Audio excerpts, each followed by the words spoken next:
dapat memberikan nilai tambah pengetahuan kepada Bapak Ibu semuanya, adik-adik juga, para calon mahasiswa maupun para mahasiswa untuk lebih mengetahui lagi apa itu akuntansi atau perbankan syariah, akad-akadnya, dan juga hal-hal lainnya.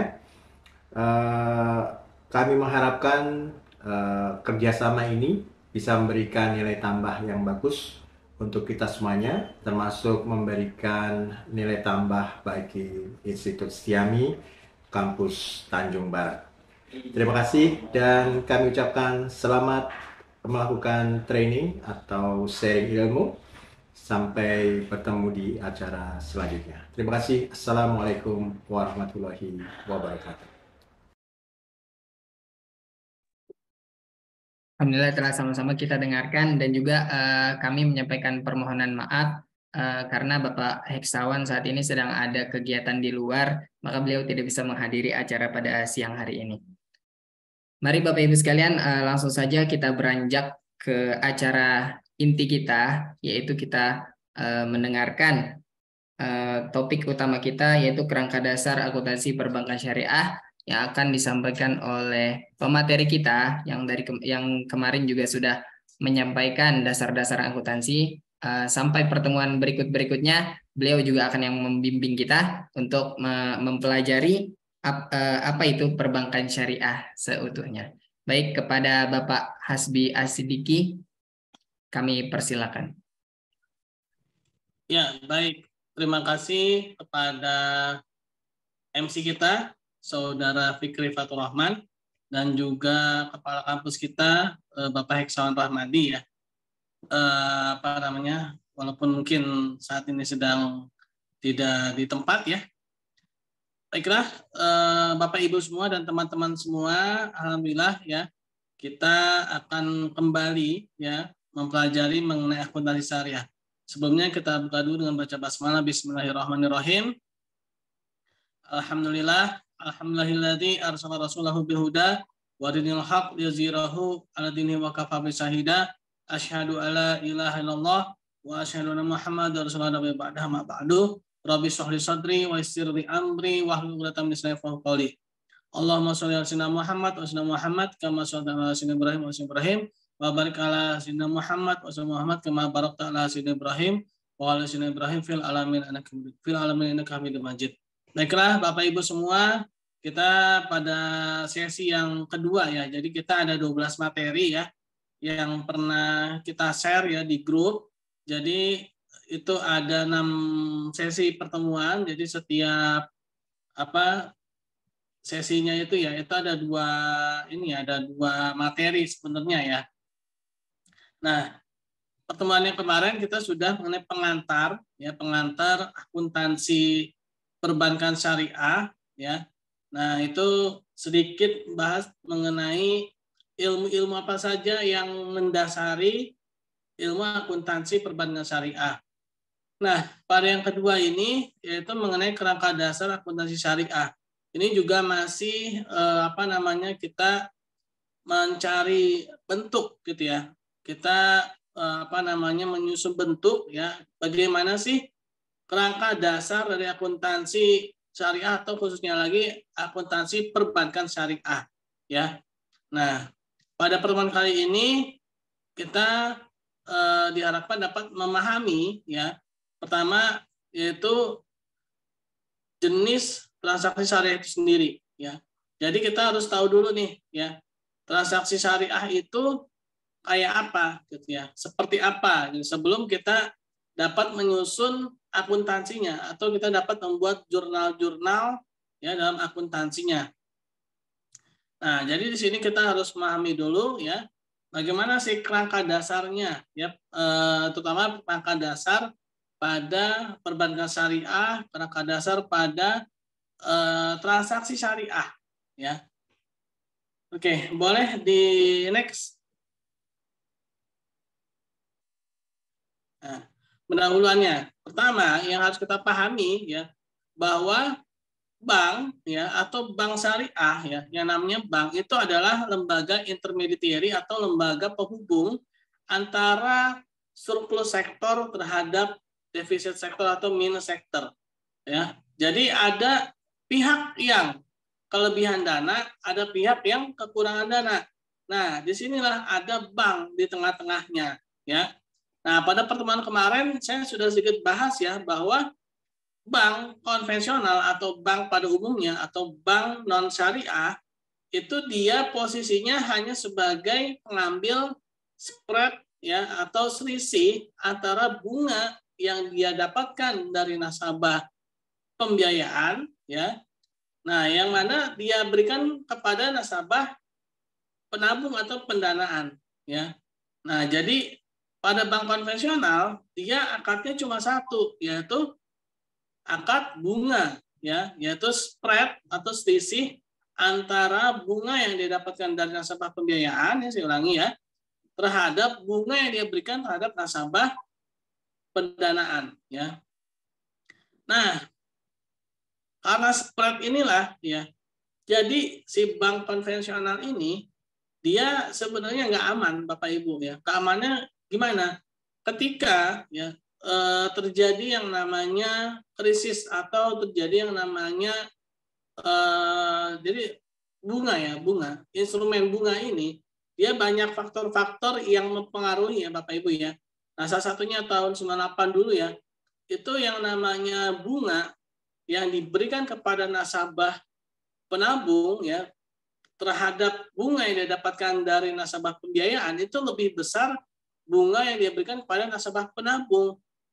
Nah, kenapa bisa seperti itu? Karena pada saat itu pemerintah ya atau maaf lebih khususnya lagi dunia ya, situasi global itu memang sedang membutuhkan dana yang besar ya. Jadi untuk menarik dana di masyarakat ya, jadi pemerintah membuat kebijakan yang memiliki dampaknya itu orang menabung ya dibandingkan dengan menggunakan uang ya, sehingga apa?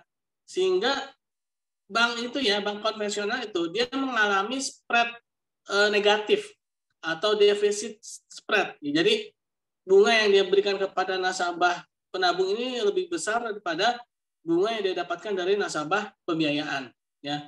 Nah, ini bahayanya di situ ya, ketika menggunakan sistem bunga. Ini berbahaya juga terhadap bank itu sendiri ya. Nah, jadi bank ini ya dia memang sebagai lembaga penghubung ya. Nah, boleh dilanjut next.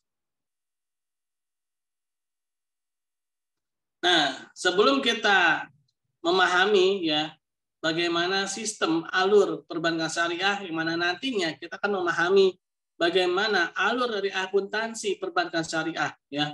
Nah, sebelumnya gini Bapak Ibu, memang ya PSAK ya. Jadi gini, ada pedoman ya dalam akuntansi itu namanya pedoman standar akuntansi keuangan. Nah, setiap penulisan penjurnalan akun-akun ya itu harus ada pedomannya. Kenapa sih harus ada pedomannya? Biar tidak bingung ya. Seperti kita contohnya ya umat Islam ya, kita punya pedoman membaca Al-Qur'an gitu ya, ada ilmu tajwidnya. Ya. Jadi ilmu makhorijul huruf gitu ya, istilahnya ya. Jadi kalau misalkan ada seperti orang senyum gitu ya, terus ada titik dua itu namanya ta gitu ya. Semua orang pasti tahu itu namanya ta. Kenapa? Karena memang pedomannya seperti itu, gitu ya. Nah, sehingga tidak ada lagi yang ada orang seperti mulut orang senyum itu ya, titik dua itu dibaca sa atau menjadi jim atau menjadi kho gitu ya. Nah, enggak. Kenapa? Karena memang pedomannya seperti itu ya. Huruf ta itu seperti itu. Nah, seperti itu ya. Nah, begitu pula dalam akuntansi. Jadi ada standar. Ada standar. Jadi ada akun-akun standar ya, ada penjurnalan standar ya. Nah, nanti ya ketika si yang user ya. Jadi ada yang melakukan pencatatan, ada juga stakeholder ya. Nah, ketika stakeholder itu dia melihat, dia sudah tahu, udah paham ini posisinya, ini posisi laba atau rugi ya. Jadi sudah istilahnya itu orang yang bukan membuatnya itu paham ya. Nah, pentingnya adanya pedoman standar akuntansi keuangan. Nah, Pedoman standar akuntansi keuangan yang syariah ini memang awalnya dulu tahun 2003 ya Bapak Ibu ya, itu nomor 59. Nah, nomor 59 ini hanya perbankan syariah ya, hanya perbankan syariah. Nah, sedangkan sekarang ya, yaitu tahun 2023 ya. Nah, itu saya kemarin ada ya PSAK yang syariah yang tahun 2019 ya. Itu bukan lagi PSAK perbankan syariah, melainkan memang PSAK akad-akad syariah. Jadi dia bisa digunakan oleh seluruh lembaga keuangan syariah, tergantung bagaimana nanti lembaga keuangan syariahnya itu mengaturnya gitu ya, berdasarkan PSAK tersebut ya, itu PSK-nya nomor 101 sampai dengan nomor 111 ya. Nah, jadi di tiap-tiap PSAK-nya itu ya, itu dipisah-pisah. Awalnya itu kan ya hanya satu PSAK ya Bapak Ibu, nomor 59. Jadi PSAK nomor 59 itu isinya ada namanya mudharabah, ada namanya musyarakah dalam satu PSAK itu ya. Lalu ada namanya murabahah segala macam itu ya, itu dalam satu PSAK awalnya. PSAK nomor 59 tahun 2003. Nah, begitu berkembang ya yang terakhir ini. Nah, itu setiap PSAK itu dia punya akad sendiri-sendiri. Ya kemarin itu nanya tentang dana kebajikan ya, dana kebajikan. Nah, itu adalah PSAK nomor 101 ya, dana laporan dana kebajikan. Nah, itu salah satu contohnya ya. Nah, itu nanti ya ketika kita mau membuat ayat-ayat jurnalnya dan juga laporan keuangannya. Nah, tapi sebelum masuk sana, kita harus tahu dulu nih ya, dalam Islam itu ya ada beberapa transaksi-transaksi yang diperbolehkan dan ada beberapa transaksi yang dilarang. Nah, pada kesempatan kali ini kami ingin berbagi ya, saya ingin berbagi terutama mengenai transaksi dalam Islam yang diperbolehkan ya, transaksi dalam Islam yang diperbolehkan. Nah, ada namanya itu naturally certainty contract, ada lagi namanya naturally uncertainty contract ya. Nah, boleh di next.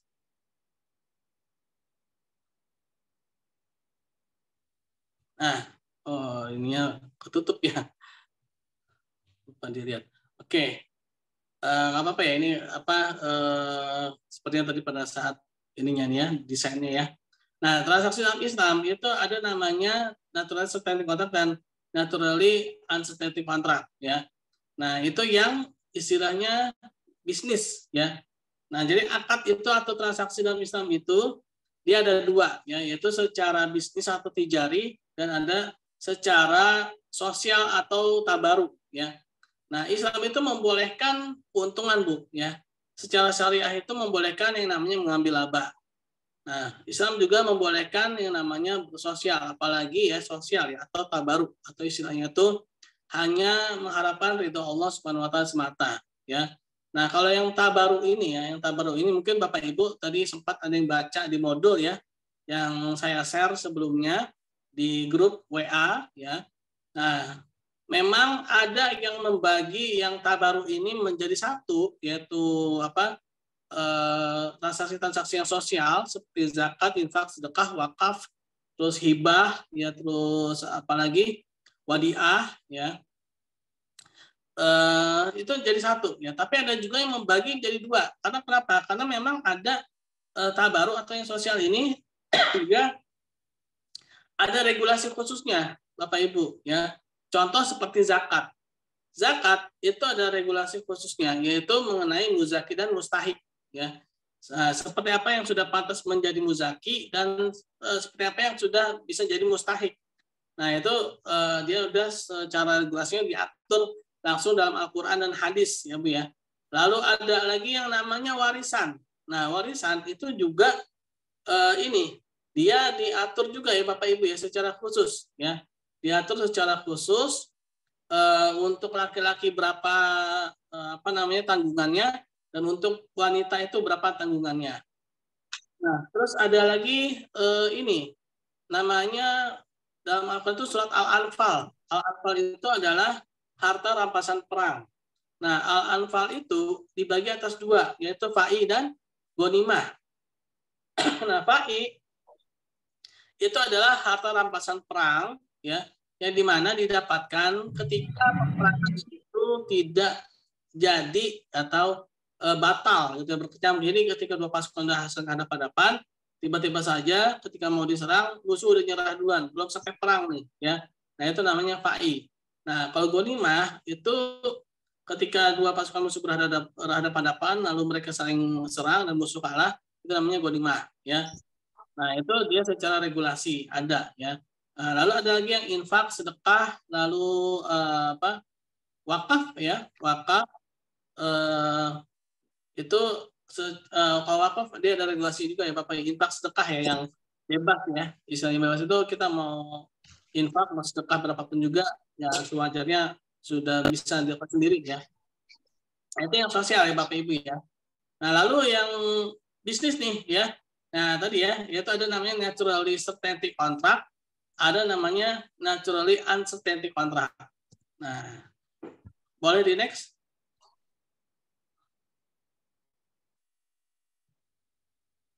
Oh deh. Nah, naturally certainty contract ya.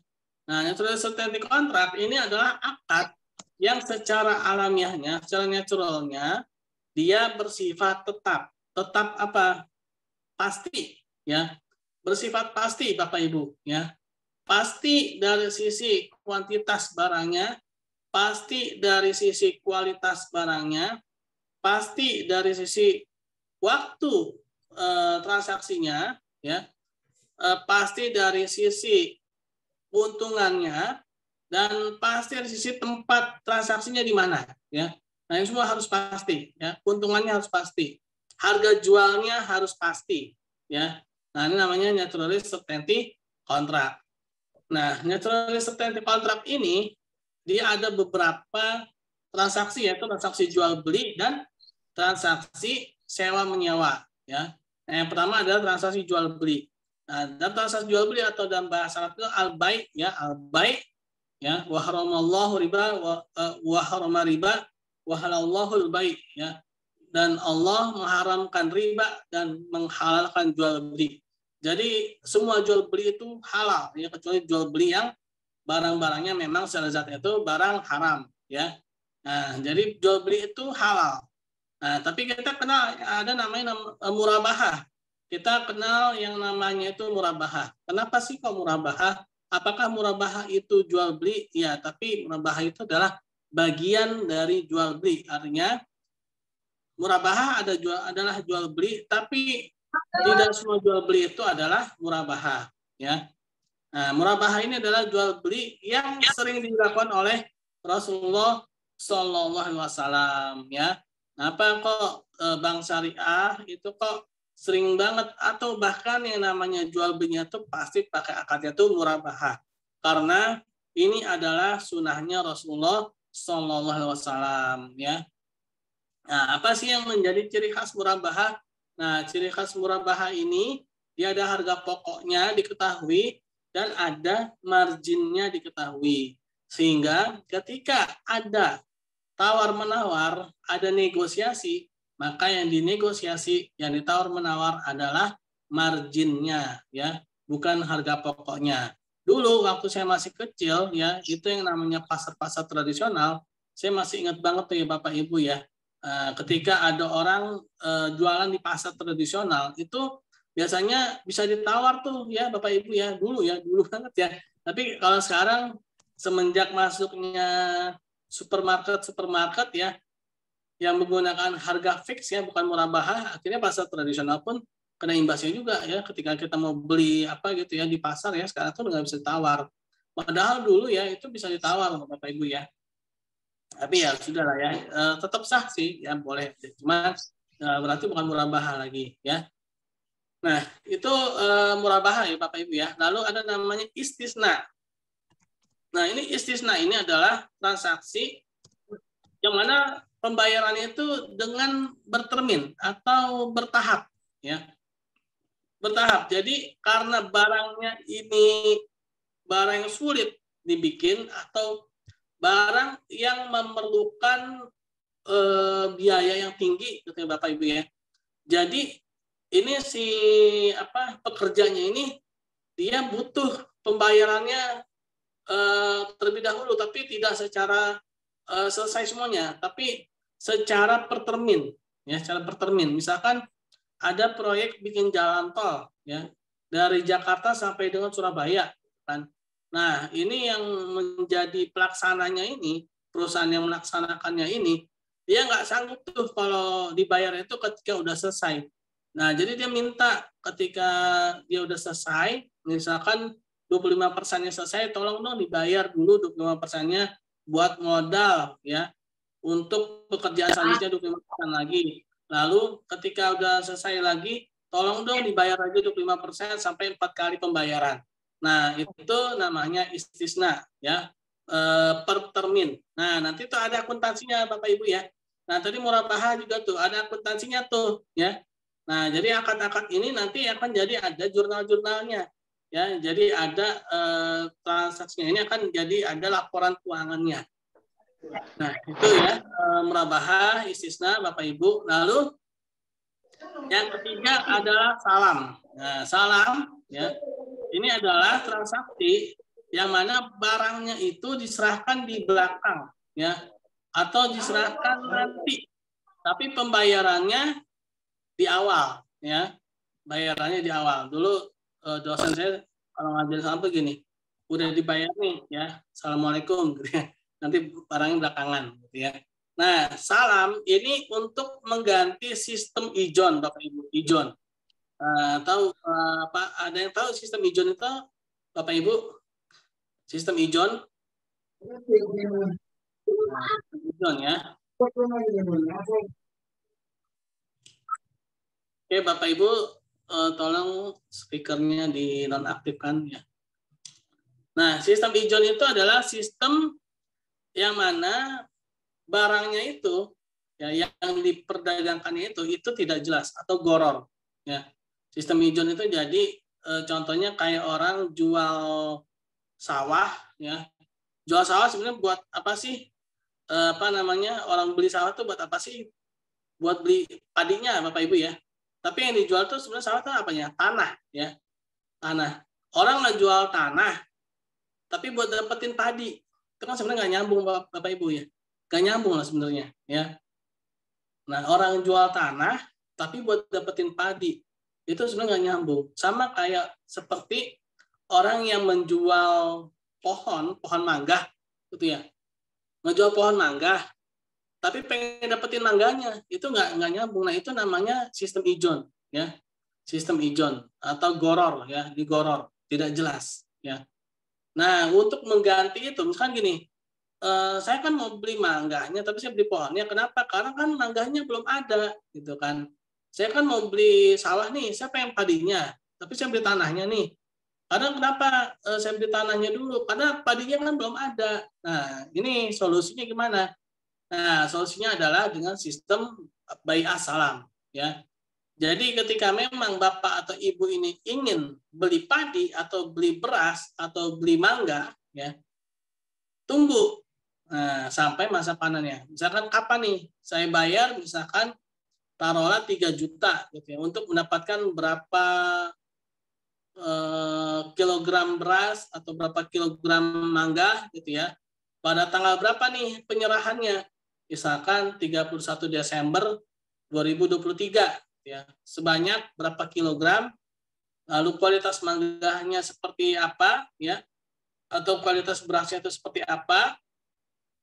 Nah, terus penyerahannya di mana, ya, itu harus jelas. Nah, namanya itu bai'ah salam.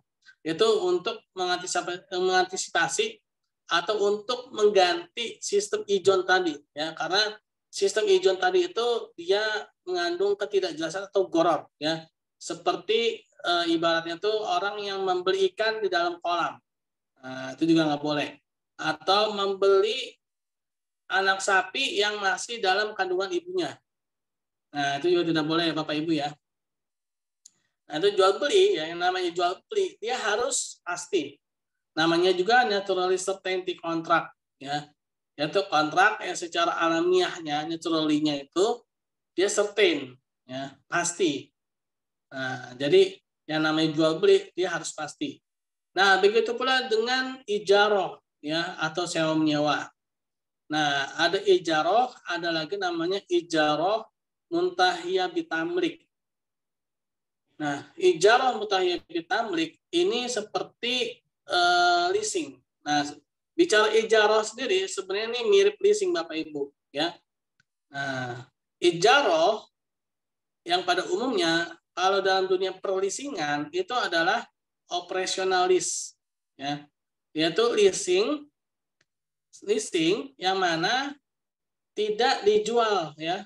Barangnya itu hanya untuk leasing aja, untuk disewakan aja, ya. Namanya operasionalis. Nah, dalam operasionalis ini dia, ya, pencatatannya dia masuknya ke dalam biaya, ya, biaya sewa, operasionalis. Nah, ini diperbolehkan secara syariah. Bahkan ijarah itu nggak jauh beda, bahkan sama, ya, seperti leasing yang operasional leasing, ya. Nah, yang menjadi perbedaan di sini adalah ijarah muntahiyah bitamlik. Apa sih bedanya ijarah muntahiyah bitamlik dengan capital leasing? Nah, capital leasing inilah yang dilarang dalam syariah. Nah, capital leasing namanya juga capital, berarti menjadi capital, yang berarti menjadi aset kapital, yang menjadi kapital, menjadi aset. Nah, menjadi kapital, menjadi barangnya, ya. Padahal belum lunas, ya.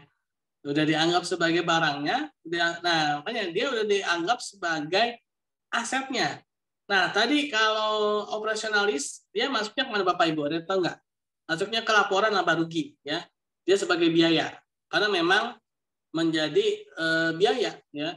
Tapi kalau capital leasing ini masuknya ke neraca, ya. Nah, masuknya ke neraca. Nah, masuknya ke neraca, dia akan menjadi aset, ya. Tapi dia belum lunas. Nah, dia belum lunas, ya, capital leasing ini. Nah, ini yang jadi masalahnya, ya. Barang belum jelas ini akadnya apa, ya. Kalau capital leasing, ya, barang belum jelas. Ini akadnya ini sebenarnya mau pakai akad jual beli atau sewa menyewa. Nah, sedangkan kalau leasing capital leasing ini kan dia sewa beli, ya. Dia nyewa tiba-tiba saja ketika sudah lunas menjadi dijual beli. Nah, kalau dalam syariahnya itu ada istilahnya itu ta'aluk, ya. Ta'aluk, ya, bukan ta'aruf, bukan, ya. Bukan ta'aluk juga bukan, ya. Ta'aluk yaitu adanya dua akad yang menjadi satu, ya, yang mana akad yang pertama menjadi syarat bagi akad berikutnya. Nah, akad capital leasing adalah akad sewa beli. Nah, artinya jual beli tidak akan terjadi kalau tidak adanya akad sewa menyewa. Nah, artinya jual beli ini tidak akan bisa terjadi kalau sewa menyewa ini tidak terjadi, ya. Nah, berarti dia harus sewa dulu baru menjadi jual beli. Nah, ini secara syariah tidak diperbolehkan. Kenapa? Karena adanya ketidakjelasan kepemilikan dan ketidakjelasan dalam perawatan barang leasingnya itu, ya. Nah, lalu solusinya gimana? Nah, sebenarnya dulu itu ada namanya IMBT ini Bapak Ibu, ya, tapi IMBT ini juga sekarang sudah mulai ditinggalkan, ya, karena ini, ya, terkait dengan niat sebenarnya, ya, Bapak Ibu. Jadi dalam syariah ini niat itu menjadi salah satu nilai, ya. Jadi bukan hanya secara akad, tapi juga secara niat, ya. Ketika seorang itu niatnya dia maunya capital leasing dengan akad IMBT, itu saja Bapak Ibu, ya. Makanya untuk menghindari adanya niat-niat yang tidak baik itu, ya, ibaratnya apa, ya, secara syariah itu baik, ya, secara syariah itu baik, tapi ternyata secara niat itu kurang baik, gitu, ya. Makanya kan dalam hadisnya itu agak dijaga jarak, mohon maaf. Nah, makanya dalam hadis itu nama amalu biniat, ya, Bapak Ibu. Mohon maaf Bapak Ibu, mungkin bisa dijaga jarak ininya, ya, zoomnya, ya, agar tidak mendengung, ya. Oke, saya lanjutkan. Secara syariah itu ada hadis, ya, innamal amalu biniat, ya. sesungguhnya amal itu tergantung pada niatnya. Nah, amal di sini dia ada alif lam taukid. Ya, alif lam taukid itu artinya amal-amal tertentu, gitu ya. Nah, berarti yang dimaksud dengan amal ini amal apa sih? Amal soleh, ya. Jadi sesungguhnya amal soleh itu tergantung pada niatnya, sebenarnya gitu Bapak Ibu ya. Amal soleh itu tergantung pada niatnya. Jadi secara syariah, ya, itu memang udah syariat, ya. Tapi secara niat, nah ini ya, secara niat ini harus segera diperbaiki, ya, harus segera dicek, di cross check, ya. Nah, karena niat ini dia bisa mempengaruhi amal soleh, ya. Nah, ini kita mentang-mentang hadis itu innamal amalu binniyat, ya, amal buruk niat baik, salah ya Bapak Ibu ya. Amal buruk niat baik itu salah, ya. Jadi amal yang baik itu tidak bisa memperbaiki amal yang buruk, ya. Nah, jadi pertama itu ya, amal solehnya. IMBT, ijarah mutahibi tamlik. Secara syariah boleh nggak? Boleh. Tapi niatnya capitalizing. Nah, ini ya. Makanya ya IMBT ini dia sudah jarang yang menggunakan. Kenapa? Karena sering sekali dijadikan sebagai capitalizing. Walaupun secara syariah ya, dia kan memang tidak dua akad Bapak Ibu ya. Nah, IMBT ini dia satu akad. Tapi yang satu lagi namanya wa'ad. Ya, wa'ad itu ibaratnya hanya sebagai opsi atau sebagai pilihan. Jadi dia tidak dimasukkan dalam akad, ya. Jadi ijazah mutahibi tamlik ini ketika si penyewanya ini dia mau selesai, ya, udah mau selesai masa-masa sewanya, kan sewa 2 tahun. Nah, di bulan-bulan misalkan 2 tahun itu 24 bulan Bu ya, Bapak Ibu ya. Berarti di bulan ke-23 si pemiliknya nanya, Bapak Ibu ini gimana, mau mau dibeli atau mau selesai nih. Kalau misalkan mau dibeli ada hitung-hitungannya. Jadi sewanya kemarin udah masuk sekian, terus ini untuk barangnya udah kecicil sekian gitu ya. Terus nah ini sisanya segini nih, kalau memang mau pengen gitu ya, mau dibeli ya tebuslah ini sekian ya. Nah itu namanya ijarah mutahiyyah bitamlik. Ya, nah jadi ketika di bulan terakhir itu baru ditawarin. Jadi memang nggak ada istilahnya, nggak ada akad di awal untuk jual belinya itu memang nggak ada. Jadi memang niatnya awal tuh ijarah gitu ya. Begitu selesai ditawarin sama yang punya, mau dibeli nggak Bapak Ibu? Kan ini barangnya ini sisinya sekian nih, tinggal nambahin segini aja. Ini jadi buat Bapak Ibu deh, gitu ya. Nah itu namanya ijarah mutahiyyah bitamlik ya. Nah, tapi sekarang ini banyak sekali ya namanya ijarah mutahiyyah bitamlik ya. Tapi ini capitalism. Nah, makanya sekarang itu udah diganti jadi namanya musyarakah mutanakisah atau MMQ. Nah, itu ini lagi tuh ya. Apa namanya? Cukup rumit juga itu ya MMQ ya. Musyarakah mutanakisah. Jadi adanya perpindahan kepemilikan yang bertahap ya. Nah, bagaimana dari banknya itu sekian persen awalnya sampai berapa persen berpindah ya dalam musyarakah mutanakisah. Nah itu dia masuknya bukan lagi di natural certainty contract tapi naturally uncertainty contract ya. Oke, boleh next.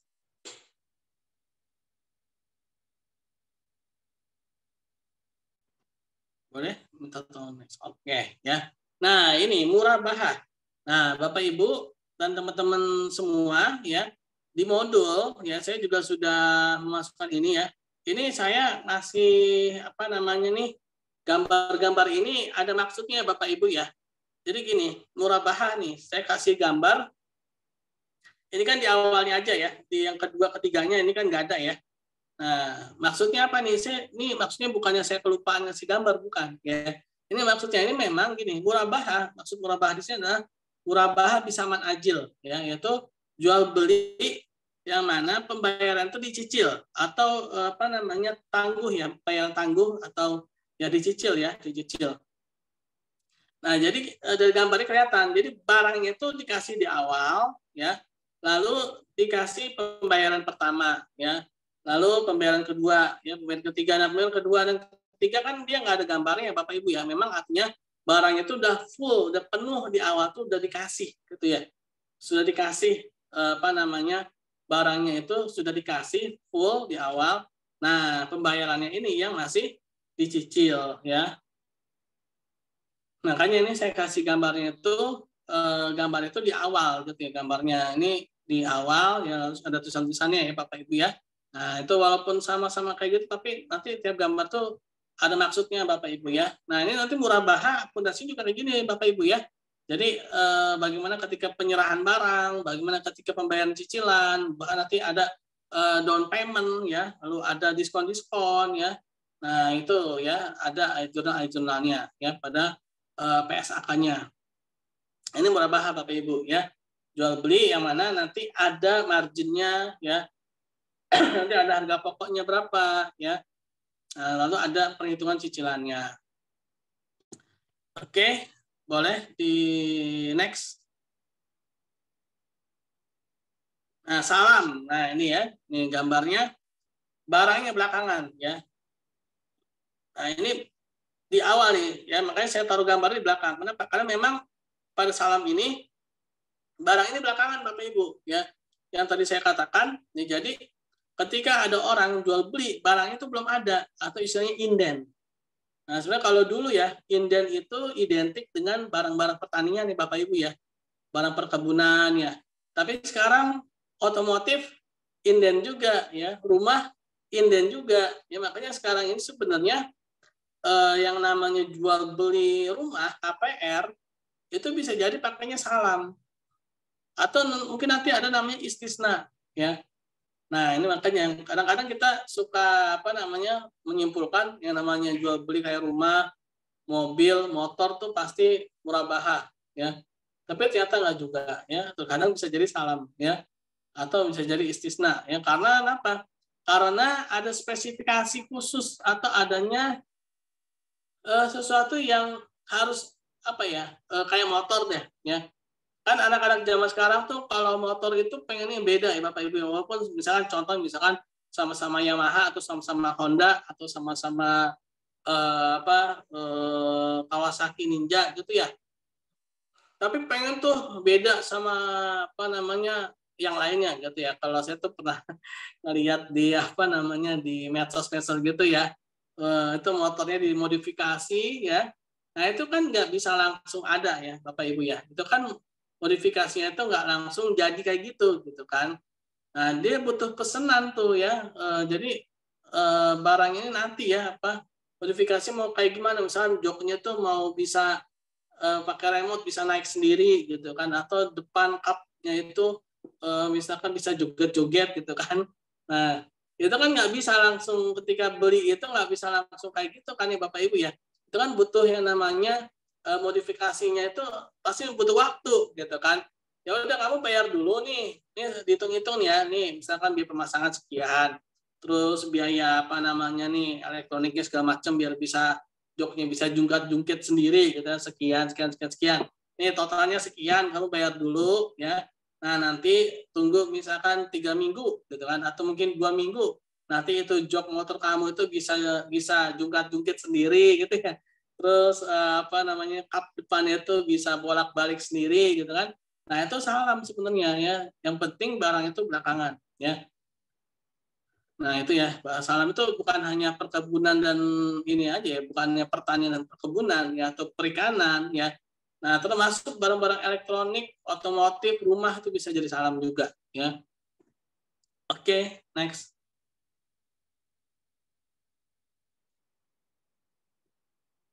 Nah, ini istisna ya, ini saya kasih gambar mobil yang belum selesai dirakit ya. Kenapa? Karena memang istisna itu begitu ya. Dan maksud bukan cuma mobil ya Bapak Ibu, maksud itu barangnya itu belum selesai gitu ya. Tapi udah minta dibayar duluan. Nah, ini biasanya barang-barang yang membutuhkan spesifikasi khusus atau yang membutuhkan modalnya sangat besar ya. Sehingga si pelaksananya ini dia bukannya nggak bisa, dia bisa, tapi dia nggak punya modal ya. Dia butuh misalnya dana stimulus buat menyelesaikan itu ya, sampai akhirnya barang itu benar-benar selesai dikerjakan. Nah, ini contohnya ini ya, ada mobil ya kan, misalkan nih ketika baru kerangkanya aja nih tolong dong bayar, misalkan karena ini cuma 3 kali tahapan ya, mungkin sekitar 33% gitu ya, 33,333% gitu ya.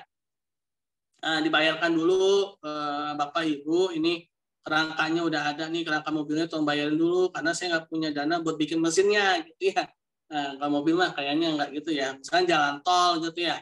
Terus apalagi gedung, misalkan ya gedung dengan ketinggian kalau di daerah-daerah Timur Tengah sana tuh ada yang sampai berapa ratus meter gitu Bapak Ibu ya.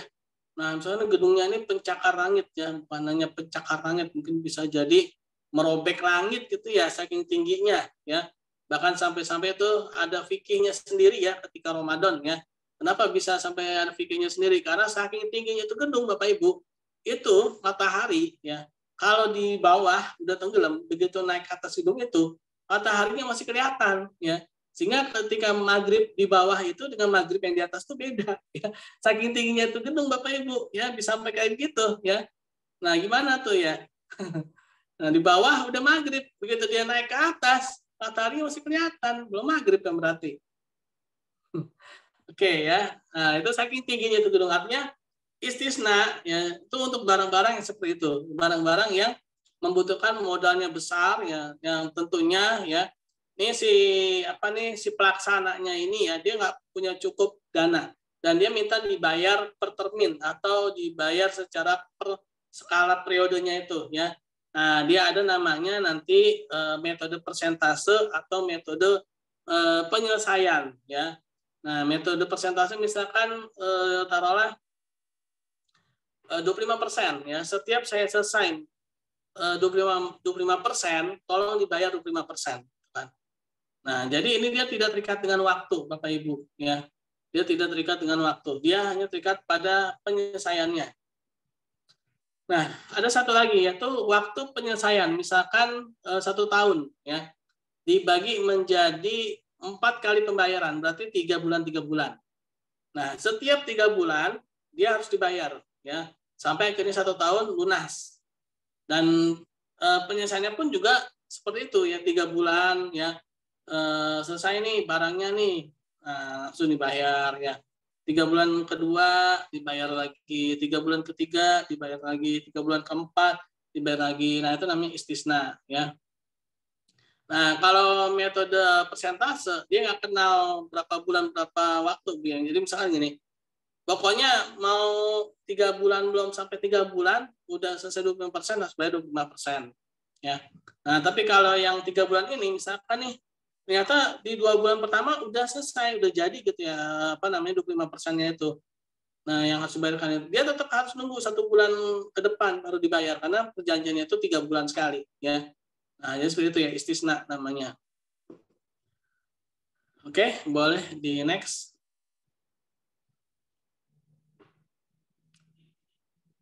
Nah, ya, itu tadi apa namanya, naturally certainty kontrak ya Bapak Ibu ya. Sebenarnya ada satu lagi tadi ijaroh ya sewa biasa ya.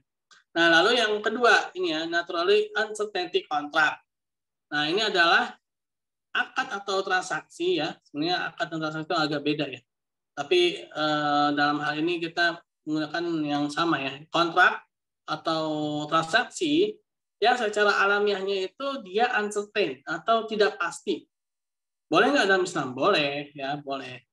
Nah, boleh di next. Nah, ini adalah akad atau transaksi yang mana dia secara alamiahnya itu dia tidak pasti, yaitu akad investasi Bapak Ibu ya.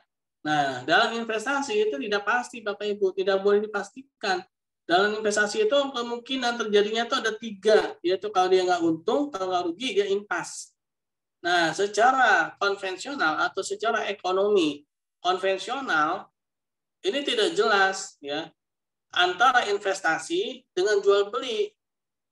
Nah, makanya ya di bank ya dia menggunakan akad bunga ya, menggunakan akad bunga, bank konvensional menggunakan akad bunga. Padahal dia untuk investasi. Padahal investasi itu sifatnya tidak pasti. Kalau nggak untung, kalau nggak rugi, kalau nggak impas, gitu kan.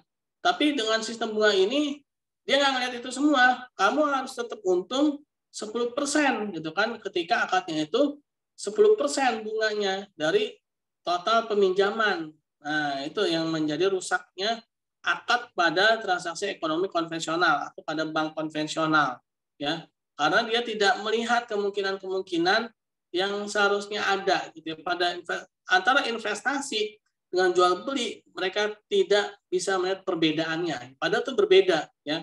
Yang namanya jual beli dengan investasi itu beda. Yang namanya jual beli, barangnya itu ada, ya. Jual beli itu barangnya itu ada. Misalkan handphone gitu ya, barangnya udah ada ya. Nah, terus saya jual nih handphone ini secara utuh gitu kan. Handphone ini saya jual. Nah, barangnya ada handphone. Nah, kalau investasi enggak seperti itu ya Bapak Ibu ya. Investasi itu misalkan gini, saya misalkan ini mau bikin apa namanya jalan layang. Nah, nanti kita lihat perbedaannya apa sih sama istisna gitu ya Bapak Ibu ya. Bedanya apa nih sama istisna nih? Padahal sama-sama jalan layang nih, sama-sama jalan tol. Nah, jalan layang, jalan tol itu kan nggak langsung belum jadi jalan tol Bapak Ibu ya. Dia butuh yang namanya pasir. Dia butuh yang namanya mungkin apa ya? Beton gitu. Jadi beton, pasir, semen gitu ya. Ya Bapak Ibu ya, pasir, semen, beton ya kan. Nah, itu dicampur, diolah ya kan jadi jalanan gitu kan. Nah, dalam membeli itu semua tuh pasirnya, betonnya, ya semennya saya nggak paham juga tuh ya, itu orang-orang teknik sipil lah yang ngerti ya. Nah, itu kan butuh yang namanya uang, modal ya. Nah, misalkan total beli pasir segala macamnya itu taruhlah 100 miliar ya. Nah, 100 miliar ini si apa namanya pemborong ya, kan dia misalkan pemborong ini dia nggak punya uang sama sekali nih ya, dia nggak punya uang sama sekali. Nah, dia nggak punya uang sama sekali, dia minjem ke bank kan, minjem ke bank. Misalkan bank ngasih 100 miliarnya bulat-bulat ke dia. Nah, itu berarti namanya mudharabah ya, itu namanya mudharabah. Nah, lalu kalau misalkan nih si pelaksana pemborongnya ini dia cuma punya 50 miliar. Lalu 50 miliarnya lagi dia minjem. Nah, itu namanya musyarakah ya, namanya musyarakah. Nah, ini namanya naturally uncertainty contract ya. Nah, ketika dia punya uang ya kan, baik itu secara patungan dengan bank syariah ataupun mungkin dia tidak punya uang sama sekali tapi dia dikasih pendanaan oleh bank syariah ya. Lalu dia bikin itu jalan tolnya itu ya, lalu dia mendapatkan keuntungan dari jalan tol atau jalan layang itu, lalu dia berbagi hasil dengan bank syariah ya. Nah, itu namanya naturally uncertainty contract. Jadi dia memang apa namanya kemungkinannya ketika dia bikin jalan tol bisa gagal nggak, bisa ya, bisa untung nggak, bisa ya, bisa impas nggak, bisa juga ya. Nah, itu namanya naturally uncertainty contract, yaitu kontrak yang sifatnya itu uncertain, yang sifatnya itu dia tidak pasti. Lalu bedanya apa sama istisna tadi? Nah, bedanya kalau istisna, jadi ini memang ini ibaratnya ini si pembelinya ini ya, si pembelinya ini. Jadi kalau yang mudharabah ini kan memang barangnya ini dia belum ada sama sekali ya. Nah, kalau istisna ini barangnya ini dibikin dulu nih, baru dijual, gitu ya. Bedanya gitu ya Bapak Ibu ya. Kalau istilahnya, jadi barangnya ini dibikin dulu nih, tapi dalam proses pembikinannya, ya, ini dia nggak cukup modal untuk langsung selesai. Dia butuh pembayaran. Tapi akadnya jual beli, ya. Akadnya jual beli. Misalkan akadnya itu membeli jalan tol sepanjang Jakarta Surabaya, gitu ya. Akadnya itu membeli jalan tol. Nah, maka itu jadinya istisna. Kenapa? Karena jual beli dan membayarnya bertahap, ya. Dan pembayarannya itu bertahap. Nah, beda dengan mudharabah atau musyarakah. Kalau musyarakah itu memang akadnya investasi. Jadi barang ini memang dari awal itu memang belum ada, ya belum ada. Lalu dibikinlah oleh satu orang ini, ya, dibikin oleh satu orang ini dengan akad itu nanti kita berbagi hasil, ya. Kalau yang istisna tadi, ya akad itu jual beli, ya akad itu jual beli. Dia sudah apa? Jadi dia sifatnya ini si pemborong ini dia bisa memastikan kalau apa namanya saya akan membuat jalan tol ini ya dengan harga sekian ya. Dengan harga sekian. Jadi seperti itu Bapak Ibu. Oke. Boleh di next.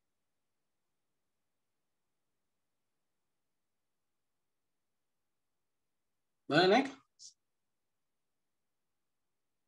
Boleh di next. Oke. Nah, ini aturan uncertainty contract ya, dikit lagi. Ini ada mudharobah tadi ya saya jelaskan. Pada mudharobah ada namanya mudhorib, yaitu orang yang mengelola proyek. Nah, dia memberikan keahlian ya. Nah, sedangkan ada lagi namanya sohibul mal, ini adalah bank syariah ya yang memberikan dana ya. Nah, dia antara mudhorib dengan sohibul mal ini sama-sama mengelola proyek ya pada sektor real ya. Nah, lalu boleh di next. Nah, lalu ada lagi namanya musyarakah. Nah, musyarakah ini hampir sama dengan mudharabah, tapi bedanya ya, kalau pada mudharabah itu dia tidak punya dana sama sekali. Tapi kalau musyarakah ini dia punya dana ya, dia sama-sama dengan bank syariah kah atau dengan siapa gitu ya, bisa 2 atau lebih ya. Mereka bersama-sama membuat sebuah proyek ya. Nah, yang mana nanti ada akadnya, nisbahnya berapa ya. Lalu ada sebutannya itu sekutu aktif dan sekutu pasif. Nah, sekutu pasif ini adalah pihak yang hanya memberikan dana, ya contoh seperti bank syariah, dia hanya memberikan dana. Lalu yang menjalankan dia selain memberikan uang, tapi dia juga menjalankan, namanya itu sekutu aktif, ya. Nah, nanti ada tuh ayat jurnal di musyarakah ya Bapak Ibu ya. Ada namanya ayat jurnal untuk sekutu aktif, ayat jurnal untuk sekutu pasif, ya. Nah, itu nanti kita akan pelajari pada pekan-pekan berikutnya. Oleh karena itu, tetap ya selalu ikut ya, jangan sampai ketinggalan. Oke, mungkin boleh ini ada sesi-sesi lain ya, Saudara Fikri. Ada sesi-sesi lainkah yang ingin masuk atau yang ingin disampaikan? Ya, baik. Terima kasih pada Pak Hasbi Asdiki yang telah menyampaikan materinya di sesi pertama ini ya Ibu-Ibu, Bapak Ibu sekalian. Berikutnya karena acara ini diselenggarakan oleh Kampus Institut Setiami Kampus Tanjung Barat, kita akan mendengarkan hal-hal tentang pengenalan Institut Setiami Kampus Tanjung Barat yang akan disampaikan oleh Kak Selvi.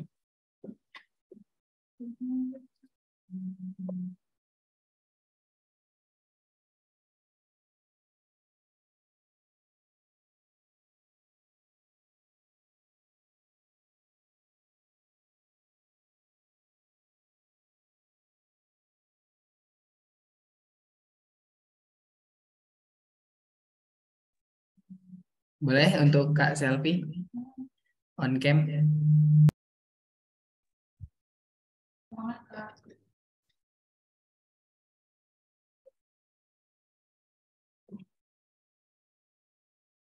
Oke. Assalamualaikum warahmatullahi wabarakatuh. Waalaikumsalam. Apakah suaranya sudah terdengar, Bapak Ibu semuanya? Sudah.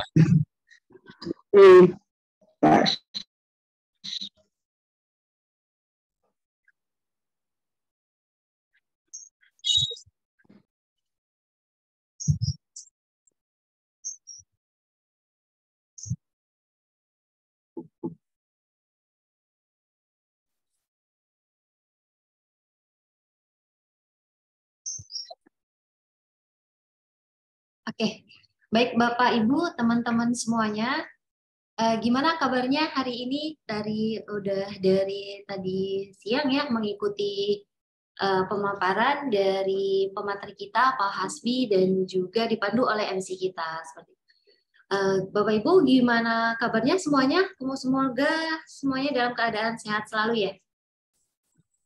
Perkenalkan, saya Selvi dari Panitia Penerimaan Mahasiswa baru Institut Setiami Kampus C. Mohon izin untuk memperkenalkan Kampus Institut Setiami kepada Bapak Ibu semuanya. Ini saya juga sudah share screen ya. Dulunya, Institut Setiami itu merupakan Sekolah Tinggi Ilmu Administrasi Mandala Indonesia.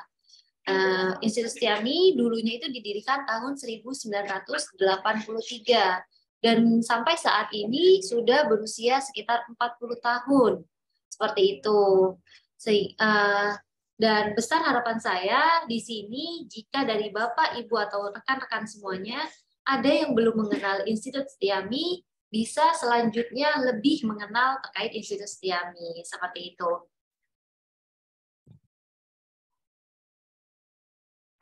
Nah, ini untuk yang perkembangan Institut Setiami yang sudah saya sampaikan tadi, berdirinya itu 1983 dan sampai saat ini tahun 2023 tercatat itu sudah ada 10 program studi yang terdaftar di LLDikti seperti itu. Nah, untuk program keunggulan kampusnya kita itu terakreditasi, sertifikasi, dosennya berasal dari dosen akademisi dan juga dosen praktisi. Terdapat beberapa beasiswa dan kurikulumnya yang up to date seperti itu. Baik, ini kita next aja ya. Nah, di sini di Institut Setiami itu ada program D3, S1 dan S2-nya. Ini untuk program D3 ataupun program vokasi yang disiapkan untuk program siap kerja. Di sini ada beberapa konsentrasi, ada perpajakan, administrasi bisnis, dan akuntansi bisnis. Ini untuk program vokasinya ya Bapak Ibu. Nah, di sini untuk program yang Fakultas Ilmu Administrasi ataupun S1-nya, di situ ada administrasi publik dengan konsentrasinya itu perpajakan dan manajemen sektor publik atau lebih ke pemerintahannya. Seperti itu. Untuk akreditasinya ini sudah A Bapak Ibu. Seperti itu. Dan untuk yang kedua itu ada administrasi bisnis. Untuk akreditasinya ini juga sudah A, yang mana untuk konsentrasinya itu ada bisnis digital, bisnis internasional atau ekspor-impor, dan creative financing. Dan di sini kita ada Fakultas Ilmu Sosial dan Manajemen ataupun FISMA dengan konsentrasi di sini ada manajemen komunikasi. Untuk akreditasinya itu sudah B dengan konsentrasi Public Relation, Marketing Communication, and Mass and Social Media Communication. Terus yang kedua itu ada manajemen logistik. Yang ketiga ada hospitality dan pariwisata. Nah, di sini untuk program pasca sarjananya. Nah, setelah tadi untuk S1, bagi yang ingin melanjutkan, ataupun Bapak Ibu yang sudah S1 dan ingin melanjutkan di Institut Setiami, itu bisa banget. Di sini kita ada jurusan itu Magister Ilmu Administrasi, yang mana tadi S1-nya ada dan S2-nya ada. Jadi melanjutkannya tidak perlu bingung, cukup melanjutkan di Institut Setiami, karena kita menyediakan baik dari S1 maupun S2-nya, seperti itu. Di sini juga ada Magister Ilmu Komunikasi. Nah, ini untuk beasiswa yang tersedia di kita, Bapak Ibu semuanya. Di kita itu ada beasiswa jalur prestasi. Dan jalur prestasi ini untuk tingkat lokalnya itu 25%, tingkat provinsinya itu 50%, dan tingkat nasional ataupun internasional itu sampai dengan 100%. Caranya gimana untuk dapetin beasiswa ini? Cukup mencantumkan sertifikat beasiswa kejuaraannya saja, seperti itu. Dan juga di sini ada jalur. Nah, di sini ada program beasiswa jalur nilai tertinggi. Nilai tertingginya ini kalau di kelas 25% dan di sekolah itu 50%. Ada juga barangkali ada teman saudara atau adiknya gitu ya yang hafiz Quran, itu bisa kalau hafalnya sampai dengan 30 juz itu 100% gratis sekolah melanjutkan pendidikan di Institut Setiami. Ataupun kalau yang antara 15 sampai 20 dan dari 10 sampai 15 itu ada ketentuannya seperti itu. Nah, di sini yang terakhir itu ada kategori sosial. Di sini ada yatim dan duafa dan juga warga sekitar yang mana lokasinya itu masih dekat dengan lokasi kampus. Kebetulan saat ini kita kampus C itu lokasi kampusnya di Pasar Rebo, depan RSUD Pasar Rebo, seperti itu. Ada juga nih program beasiswa BPPD ataupun beasiswa putra-putri daerah. Nah, untuk putra-putri daerah ini yang memiliki KTP-nya itu di luar Jabodetabek itu langsung dapat beasiswa ini. Jadi cukup mencantumkan KTP-nya aja seperti itu. Nah, ini BPWS yang saya sampaikan tadi yang masuk di Kecamatan Pasar Rebo, Kramat Jati, Kecamatan Ciracas, Cipayung, Pasar Minggu, dan Jagakarsa itu langsung bisa dapat beasiswa BPWS dan potongannya 50% dari masuk awal perkuliahan sampai dengan akhir perkuliahan dipotong 50%. Seperti itu langsung. Nah, gimana kalau untuk pilihan kelasnya? Kita tersedia ada 2 pilihan kelas. Ada kelas reguler, yang mana kelas reguler itu Senin sampai Jumat dari jam setengah 10 sampai jam 3 sore, seperti itu. Untuk karyawannya, kita tersedia Senin sampai Jumat setengah 7 sampai jam 9 malam, seperti itu. Untuk syarat pendaftarannya, di sini sudah ada yang mengisi form pendaftaran online melalui PMB Setiami, seperti itu. Next. Nah, ini juga ada international event, di next aja, Mas. Terus ini public figure yang pernah jadi pembicara di kampus kita. Star student ini student-student yang berprestasi, dan ini untuk alumni-alumni kita, Bapak Ibu. Di sini ada Pak Munjirin. Pak Munjirin ini Wali Kota Administrasi Jakarta Selatan, ini alumni S2 dari Institut Setiami. Dan banyak yang lainnya juga yang tidak bisa saya sebutkan satu persatu. Ini untuk kegiatan organisasi mahasiswa, ini untuk relasi kerjasama kita, bisa dilihat bersama-sama ya. Next. Nah, ini dianya Bapak Ibu, lokasi kampusnya. Jadi Bapak Ibu dari manapun itu tetap bisa melanjutkan perkuliahan di Setiami. Nanti jika sekiranya yang lokasi kampus kita yang di Pasar Rebo masih jauh dengan lokasi rumah ataupun lokasi ke tempat kerjanya, itu bisa memilih kampus-kampus kita di cabang yang lainnya. Kita ada beberapa cabang, kita itu ada di kampus pusat, itu Bangkalan Asem, kampus vokasi atau D3-nya itu di Tipar Cangkup, kampus pascasarjananya itu di Cempaka Putih, kampus A-nya di Bekasi, kampus B-nya itu Cikarang, kampus C-nya itu kampus kita ya, yang saat ini itu ada di Jalan TB Simatupang, Geraha Zima, Blok A nomor 5 Pasar Rebo, atau lebih enaknya itu lebih gampangnya itu di depan RSUD Pasar Rebo. Atau nanti yang ingin melanjutkan pendidikan ataupun ingin mengunjungi kampus kita, boleh di WA di kita nomor call center kita ya 0822 4000 5757, dan kampus D kita ada di Depok, yang rumahnya di Depok boleh silakan, ataupun masuk ke Institut Setiami kampus virtual itu ada di Kota Tangerang, seperti itu.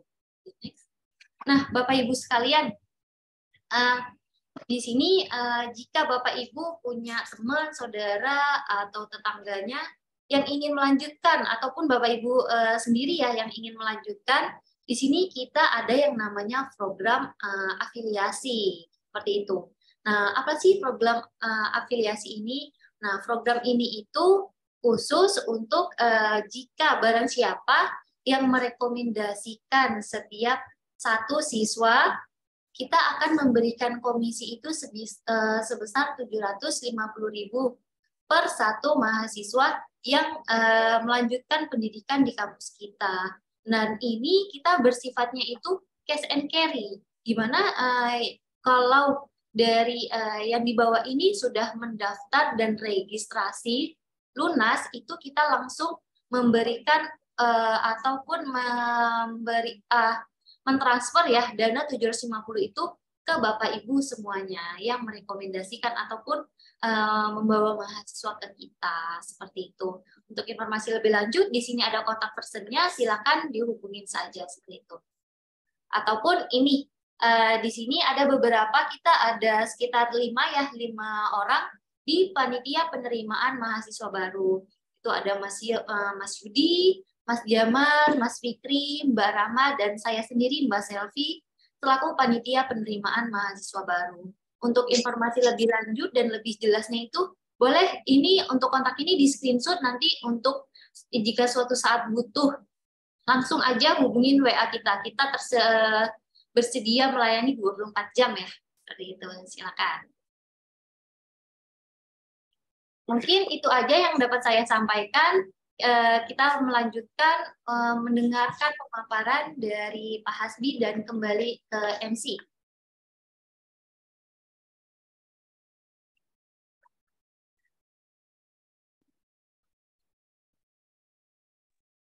Baik, kami ucapkan terima kasih kepada Kak Selvi yang telah menyampaikan informasi tentang penerimaan mahasiswa baru di kampus Institut Setiami Tanjung Barat.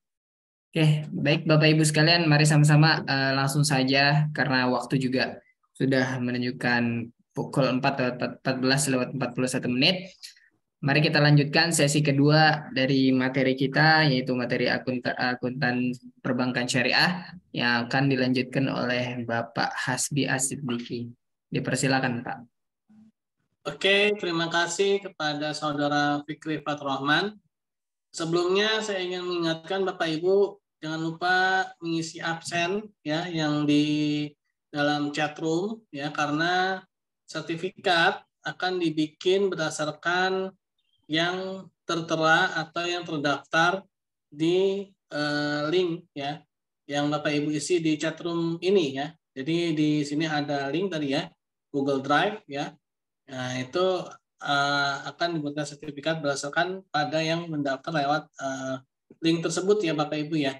Nah, pada pertemuan pertama kemarin itu sayang sekali ya, dari totalnya itu 47 yang mengikuti ya, yang mengisi link hanya 26 ya. Berarti ada 21 yang mengikuti tapi tidak mengisi, dan kita juga kurang mengetahui ya siapa lagi yang belum gitu ya. Sehingga ya mau tidak mau yang berdasarkan pada yang mengisi aja gitu Bapak Ibu. Oleh karena itu tadi ini totalnya ada 43 ya Bapak Ibu ya. Tadi saya iseng-iseng lihat ya, yang mengisi itu baru sekitar 30 ya, 31 atau berapa gitu ya. Oleh karena itu Bapak Ibu yang belum ya, agar mengisi ya Bapak Ibu, agar kita nanti ketika membuat sertifikat itu benar-benar berdasarkan pada yang hadir ya. Oke, lanjut ya Bapak Ibu, karena waktunya juga sudah mulai habis ya. Oke, mungkin dilanjut dulu bentar ya Bapak Ibu. Nanti sesi tanya jawab bisa apa namanya?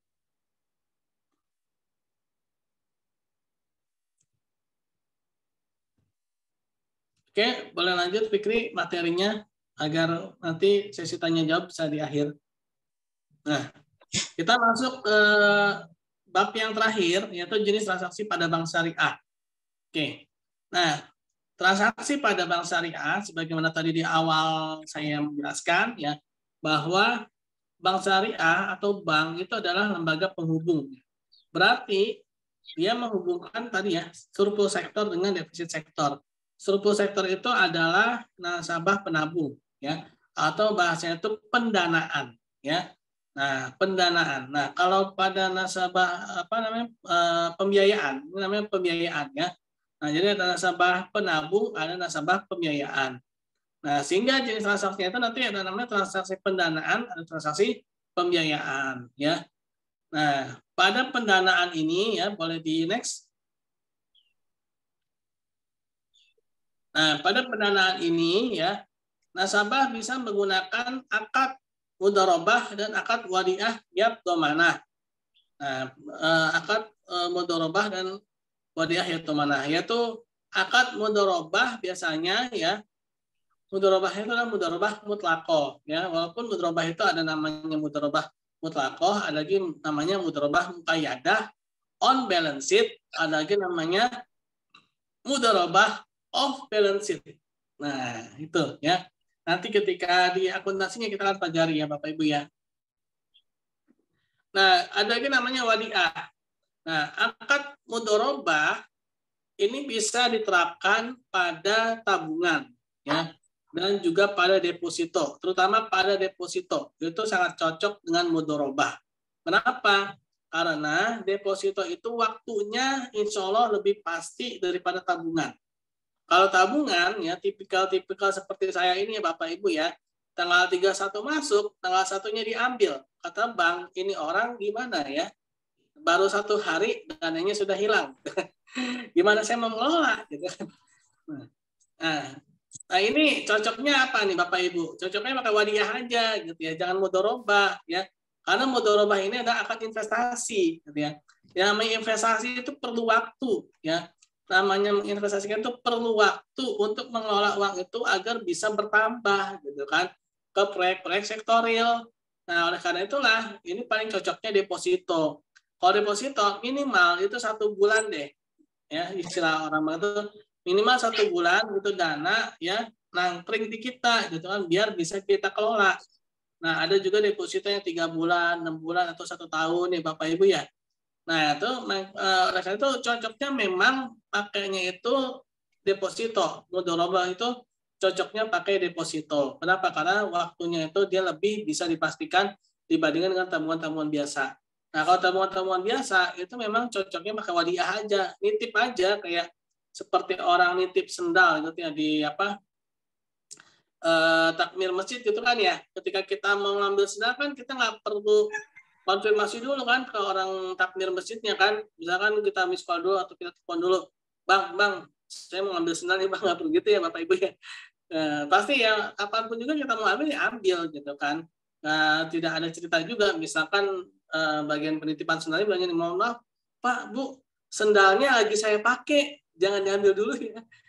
Tidak ada istilah seperti itu ya Bapak Ibu ya, ketika sendalnya mau diambil ya ambil aja gitu kan.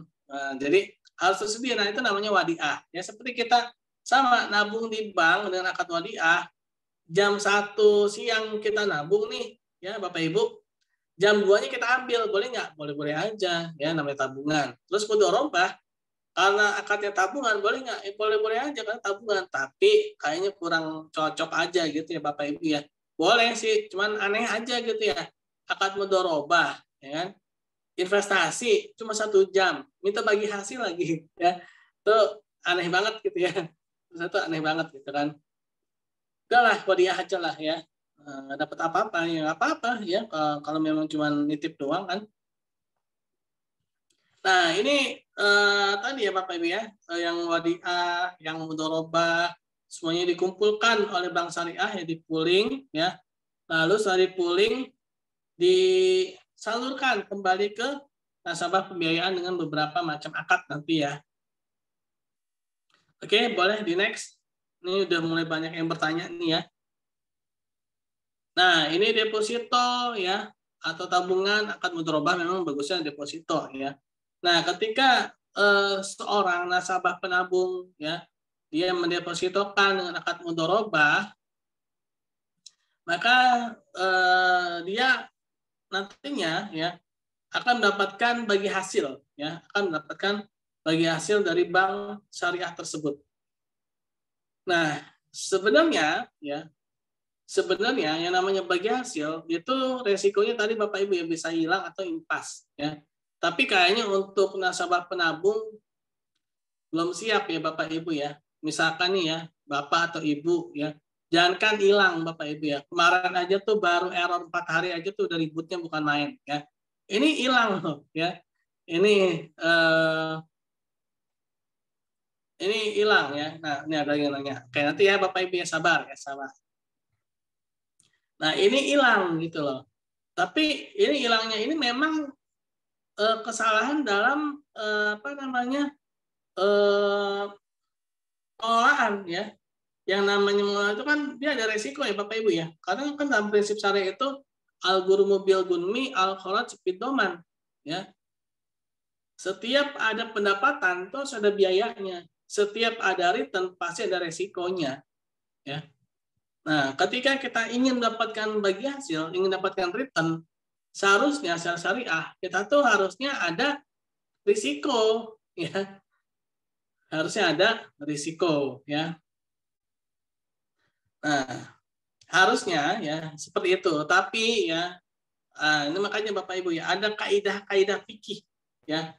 Kaidah fikihnya itu kalau dalam bahasa Indonesianya aja ya. Hukum meluas ketika keadaan menyempit ya. Dan hukum akan kembali menyempit kalau keadaan sudah meluas. Maksudnya apa? Hukum meluas ketika keadaan menyempit. Maksudnya keadaan menyempit itu masyarakat belum paham masyarakat belum tahu yang namanya sistem syariah itu kayak gimana. Taunya itu ketika ke bank syariah kek, mau ke bank konvensional kek, karena lagunya itu 2 patang tingtung, yo kita hitung, tahu-tahu kita dapat untung, kan itu menyesatkan ya. Kenapa? Taunya cuma untung doang gitu loh Bapak Ibu ya. Taunya cuma untung, gitu. Nabung di bank pokoknya untung, bank bingung, yo jangan dihitung. Tahu-tahu kita bisa dapat untung. Nah, padahal nggak kayak gitu Bapak Ibu ya. Nah, padahal ada resiko ya, bukan cuma untung ya. Nah, ini karena mindset itu masih ada dalam kepala kita semua ya. Akhirnya bank syariah atau para ulama-ulama kita ya itu udah paham nih. Ya, jangankan rugi gitu kan, jangan nabung di bank, jangankan hilang, baru error aja ya itu sudah rame gitu. Sehingga Bank Syariah pun menerapkan sistem namanya revenue sharing kepada nasabah penabung. Kenapa revenue sharing? Ya namanya revenue ya Bapak Ibu, revenue pendapatan ya. Jadi ini sharingnya itu pendapatannya gitu ya. Nah, ada lagi namanya gross profit sharing. Kalau gross profit sharing itu pendapatan dikurangi belum ya apa namanya nih jangan di next dulu. Ada revenue sharing itu berdasarkan pendapatan. Ada lagi namanya itu gross profit sharing. Nah, ini pendapatan dikurangin HPP atau harga-harga pokok, harga-harga yang terlibat secara langsung ya. Namanya gross profit sharing ya. Jadi revenue dikurangin tadi satu HPP ya, kalau bahasanya itu HPP. Namanya gross profit sharing. Nah, gross profit sharing dikurangin lagi beban-beban operasional, administrasi, dan beban lainnya itu, nah itu namanya profit and loss sharing. Nah itu ya. Nah untuk nasabah penabung, dia cuma pada level revenue sharing. Kenapa nggak sampai beban-beban bank syariah itu enggak? Kalau dimasukin juga bisa-bisa minus ya. Nabungnya mungkin ya seperti saya ya 100.000 gitu kan, itu pun juga kadang-kadang bertahan cuma berapa hari gitu ya. Terus dikelola itu ya, dikelola. Nah, dikelola ya, dikelola apa sih 100.000 gitu ya? Itu apa yang bisa didapatkan gitu ya zaman sekarang 100.000 ya. Kalau tahun-tahun 80-an 100.000 mungkin gede ya. Tapi kalau sekarang ya Allah ya 100.000 itu dapat apa sih gitu kan? Masuk ke Indomaret, masuk ke Alfamart tuh langsung bablas gitu ya. 100.000 nggak kelihatan ya kan. Ini mau 100.000 ya mau dikelola secara syariah, minta bagi hasil ya. Kayaknya jauh banget ya Bapak Ibu ya. Nah, itu ya. Makanya tuh kayaknya kurang cocok gitu ya. Nah, jadi gitu ya Bapak Ibu ya. Jadi mudharabah ini memang bagusnya ke deposito tadi ya. Deposito dan memang sistem itu revenue sharing aja lah ya. Karena kalau pakai profit and loss sharing itu pasti ya beban itu pasti akan gede ya. Dan siap nggak nasabah penabung ini ya dia mendapatkan kerugian ya pasti kita belum siap ya. Oke, ini tentang mudharabah ya Bapak Ibu. Oke, next.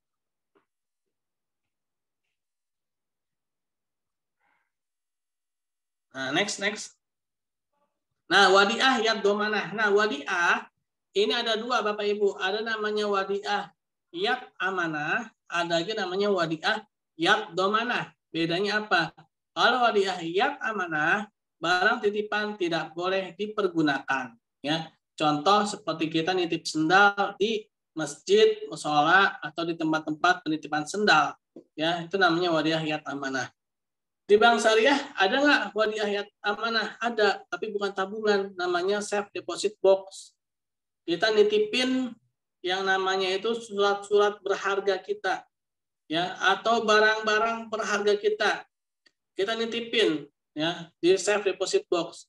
Ketika kita nitipin di safe deposit box, itu kita jangan harapin dapat bonus. Yang ada juga kita harus bayar biaya pemeliharaannya, biaya deposit box-nya itu. Ya, nah itu wadiah yad amanah dan barangnya itu tidak boleh dipergunakan oleh bank syariah. Barangnya itu tidak boleh dipergunakan oleh bank syariah. Nah, yang kedua ini namanya wadiah yad domanah. Ini adalah titipan yang mana boleh dipergunakan oleh si yang dititipi, ya.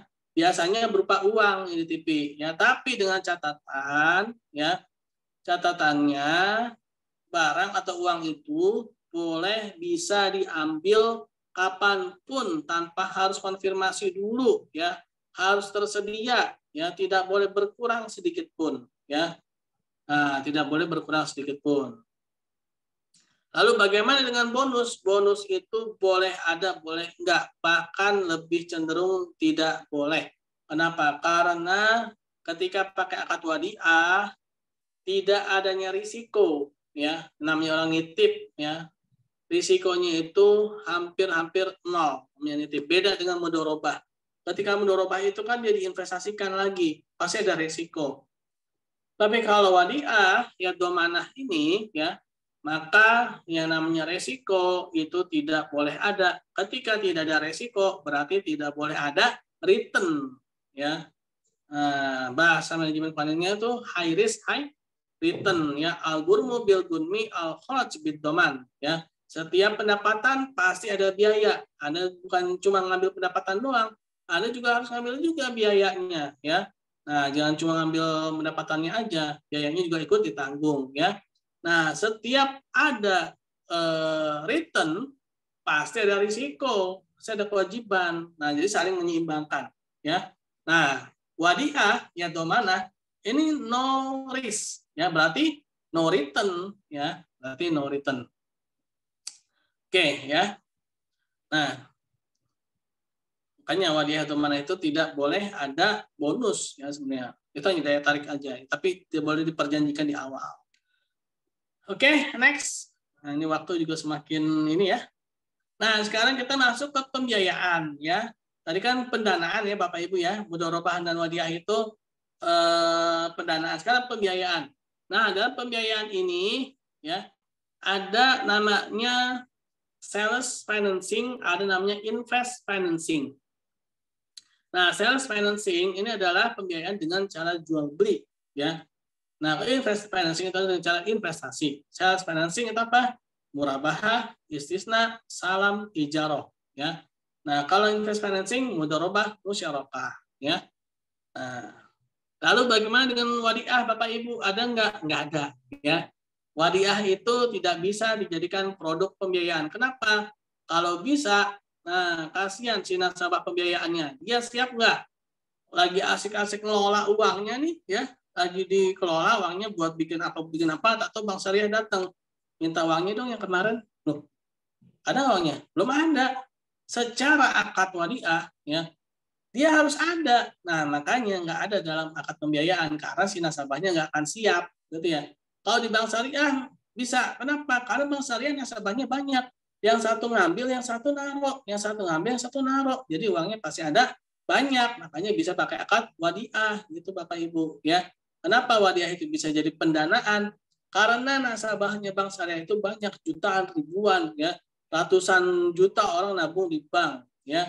Nah, sedangkan kalau pembiayaan itu cuma 1-2 orang, ya, dia juga paling punya uangnya tidak banyak atau istilahnya diputer kan sama nasabah pembiayaan. Kalau pakai wadiah, dia bisa cilaka, ya. Lagi asik-asik ngelola uangnya, pihak bank datang minta, harus sedia dia, tidak boleh ada alasan lagi dipakai, lagi ini itu, tidak boleh. Ya, namanya wadiah, ketika orang yang punyanya datang minta, ya dikasih, ya. Nah, makanya nggak ada namanya pembiayaan wadiah, ya. Nah, itu ya Bapak Ibu ya. Jadi tadi ya sales financing itu jual beli ya, murabahah, istisna, salam dan ijarah ya, sewa. Lalu invest financing yaitu investasi, mudharabah dan musyarakah ya. Next.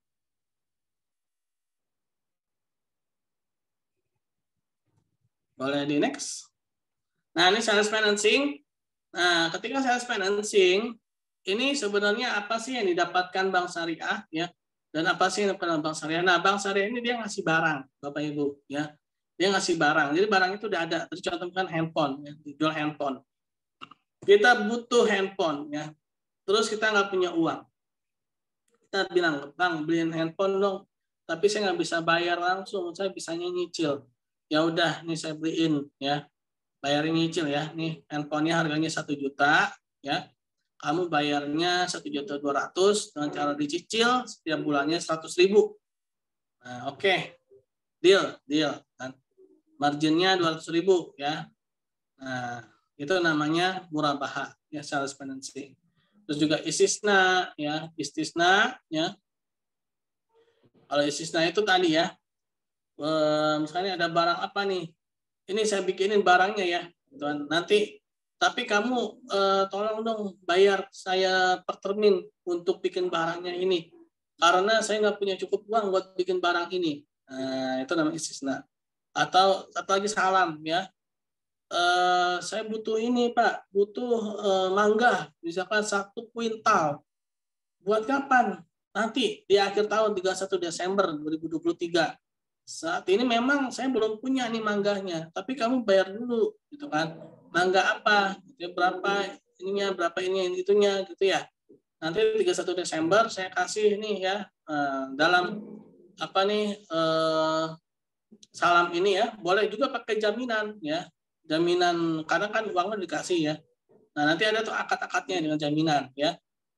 Nah si bank syariah ini dia dapat margin ya dan juga dapat fee kalau misalkan pakai akad ijaroh ya, ijaroh dan ijaroh mutihabi tamlik ya.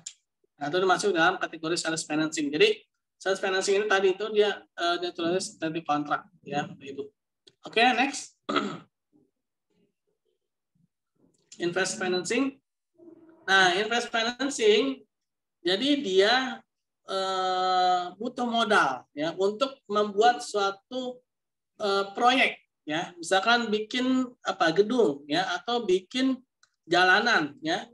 Nah dia nggak punya uang nih, jadi kalau invest financing ini atau mudharabah musyarakah ini, jadi memang barangnya itu ya yang akan jadi barangnya itu memang full punya dia nantinya ya, akan dimiliki oleh dia. Tapi kalau istisna barangnya itu kan dijual ya, barang itu kan dijual, kan namanya sales ya, jual beli ya. Kalau invest itu nanti barang itu kan jadi punya dia gitu kan. Nah nanti dibayar tuh modalnya berapa, bagi hasilnya berapa gitu kan, namanya invest financing ya. Nah nanti si bank syariah kan dapat apa, modal plus bagi hasil ya, modalnya kan balik lagi ya, dia kan dapat bagi hasil. Ya, oke, next. Kayaknya ini yang terakhir nih. Ya. Next, coba di next.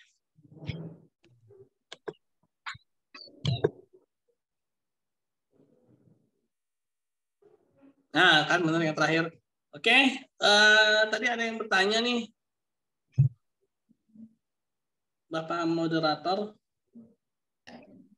Baik, terima kasih kepada Pak Hasbi Asidiki yang telah menyampaikan materi pada hari ini. Baik, mungkin selanjutnya langsung saja kami buka sesi tanya jawab ya. Mungkin dari tadi sudah banyak yang bertanya di kolom chat, namun mungkin kami terlebih dahulu memberikan kesempatan yang ingin bertanya secara langsung sekaligus yang on cam dari tadi. Kami sangat mengapresiasi. Terima kasih juga kepada ada Ibu Ririhme, ada Kak Rita, ada Pak Nurwidi, ada Pak Nasron juga Hasibuan yang dari awal. Terima kasih on cam dan senantiasa mengikuti acara pada kesempatan kali ini. Silakan untuk Bapak Ibu yang masih on cam yang ingin bertanya terlebih dahulu.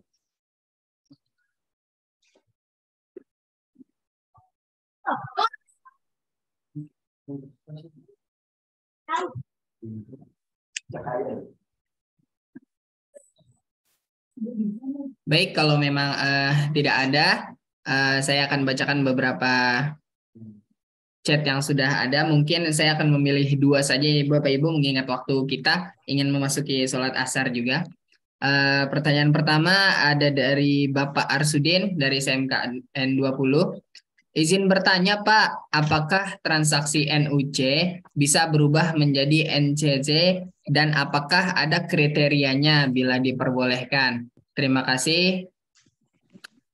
Maaf audionya agak kecil, sinyal kurang stabil. Itu pasti pertanyaannya. Intinya apakah transaksi NUC bisa berubah menjadi NCC dan apakah ada kriterianya bila diperbolehkan? Oke, terima kasih kepada Bapak Arsudin, guru SMKN 20 dan juga Fikri Fatul Rahman sebagai MC. Jawabannya tidak boleh. Kenapa? Karena gini, kalau NUC naturally uncertainty contract menjadi naturally certainty contract, maka dia jatuhnya menjadi riba, ya. Karena sesuatu yang tidak pasti itu tidak boleh dipasti-pastikan. Dalam berinvestasi itu sifatnya 3 tadi, ya, yaitu dia bisa rugi, dia bisa untung, bisa juga impas. Nah, itu tidak boleh dipastikan harus untung, harus untung. Nah, itu nanti dia bisa jadi kategorinya riba, ya. Nah, kalau yang NCC naturally certainty contract itu juga tidak boleh menjadi naturally uncertainty contract. Dia jatuhnya jadinya goror, ya. Nah, contoh kayak orang jual beli, ya. Jual beli itu harus pasti ya Bapak Ibu, ya. Barangnya harus pasti, ya. Kualitasnya harus pasti, ya. Nah, itu semuanya harus pasti. Nah, dalam jual beli itu nggak bisa. Contohnya misalkan jualan kambing gitu ya. Yang dikasihnya misalkan ayam. Nah, kan nggak bisa kayak gitu, ya. Jadi kalau namanya jualan itu harus pasti semuanya, kualitasnya, kuantitasnya, waktu penyerahannya, ya, keuntungannya, harga pokoknya berapa. Nah, itu jadi masing-masing itu dia tidak bisa saling berseberangan, ya. Masing-masing itu dia punya klasternya masing-masing, ya. Nah, jadi seperti itu. Oke, pertanyaan kedua, boleh? Ya, baik, terima kasih Pak Hasbi atas jawabannya. Mungkin pertanyaan kedua, saya akan membacakan yang cukup berbobot, Pak. Pertanyaan ini datang dari Kak Dewi Sartika dari SMKN 4 Samarinda. Pertanyaan pertama, Pak, salah satu pembeda bank syariah dengan bank konvensional adalah adanya pengawasan dari DPS dalam pengawasan operasional agar berjalan dengan semestinya. Jika dalam pengawasan ternyata terdapat bahwa bank syariah melanggar prinsip syariah, adakah punishment yang akan diterima oleh bank tersebut? Dan yang kedua, Pak, melihat kondisi saat ini, masyarakat masih banyak mempercayakan dananya di bank konvensional. Menurut Bapak, upaya-upaya apa sajakah yang dapat kita sebagai nasabah lakukan atau sebagai guru upaya-upaya apa yang dapat kita lakukan sebagai guru perbankan syariah agar perbankan syariah dapat berkembang lebih pesat? Seperti itu, Pak. Oke, terima kasih Ibu Dewi Sartika ya atas 2 pertanyaannya. Pertama itu mengenai bank syariah yang melanggar prinsip syariah. Yang pastinya lihat juga nih level pelanggarannya seperti apa, terus juga apakah yang menemukannya ini siapa, DPS atau masyarakat, ya. Kalau misalkan nih yang menemukannya ini adalah masyarakat, maka yang kena itu adalah DPS-nya. Kenapa? Karena itu adalah fungsinya DPS harusnya, ya. Nah, berarti DPS-nya akan diganti punishment-nya, ya. Nah, karena si bank syariahnya ini telah melanggar prinsip syariah yang bukan oleh masyarakat, biasanya begitu ya. DPS ini biasanya akan kena sanksinya, ya, karena dia tidak menjalankan fungsinya atau tugasnya dengan baik, ya. Masyarakat kok bisa menemukannya, gitu. Ini juga dalam artian benar-benar ya, bukan khawatir kan kita itu mungkin ya ini baru dari sudut pandang nasabah gitu kan, tapi kan nasabah itu belum sampai melihat ke dalamnya gitu kan, belum sampai melihat ke intinya itu benar-benar melanggar nggak, tapi ini dalam catatan memang benar-benar melanggar, benar-benar terbukti gitu ya. Nah, terus yang menemukan itu masyarakat. Nah, berarti ini DPS-nya yang kena. Tapi kalau misalkan DPS-nya nih yang menemukan, nah terus si DPS itu misalkan dia sudah benar-benar menegur gitu ya, tapi masih belum ditindaklanjuti dengan baik gitu ya, oleh pihak perbankannya. Nah, itu yang akan kena sanksinya adalah banknya, ya. Dia bisa dicabut kesyariahannya, ya. Dia bisa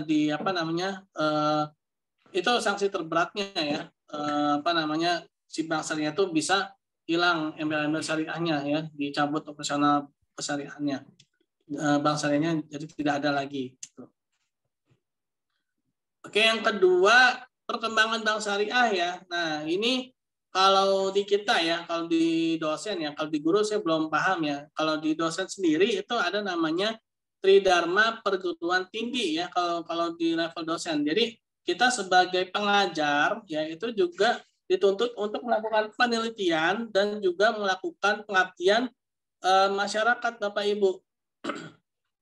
Nah, ketika kita melakukan pengabdian masyarakat, kita bisa mengedukasi masyarakat ya, terutama masyarakat umum untuk mengenal bank syariah, terutama yang dari jurusan-jurusan perbankan syariah atau ekonomi syariah ataupun apa itu ya yang syariah itu.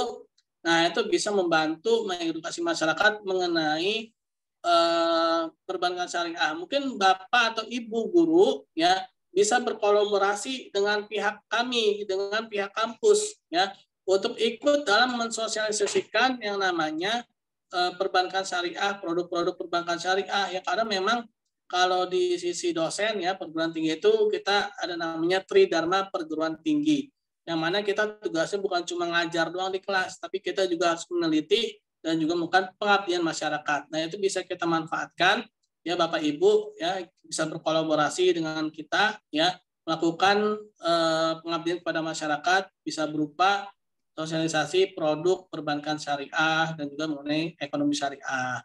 Jadi seperti itu. Oke.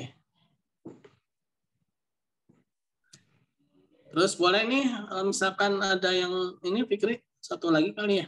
Iya, baik. Mungkin dari Bapak Ibu yang dari tadi on cam ada yang ingin bertanya, kami persilahkan.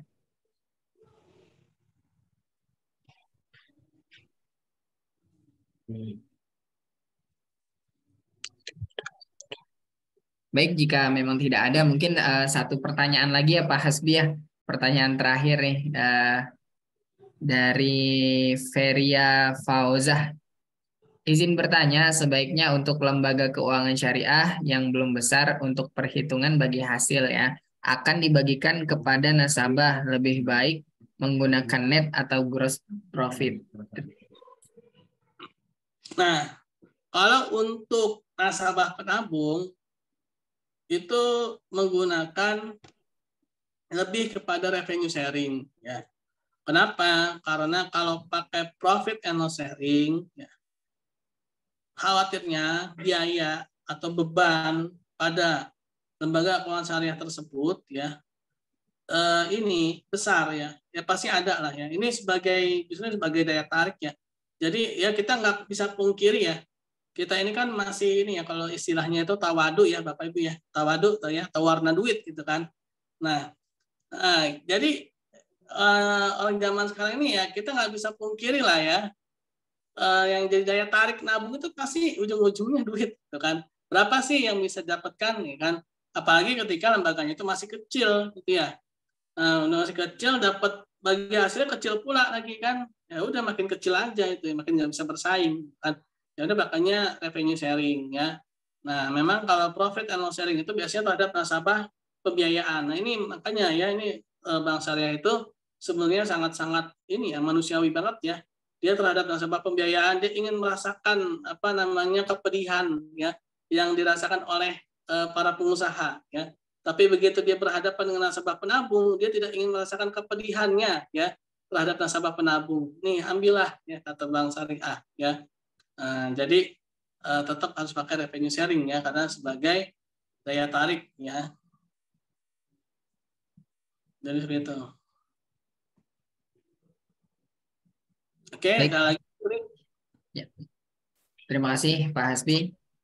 Baik Bapak Ibu sekalian, mohon maaf sekali lagi untuk Bapak dan Ibu yang mungkin pertanyaannya belum terjawab. Insya Allah kita akan mengadakan beberapa sesi lagi untuk kedepannya, karena kita ada 6 sesi dan ini baru sesi kedua. Jadi masih ada 4 sesi berikutnya. Karena waktu juga sudah memasuki waktu asar, mari sama-sama kita akhiri. Sebelum kita akhiri, mari kita foto bersama dulu. Boleh yang belum on cam, silakan on cam. Berikan senyum terbaiknya supaya terlihat.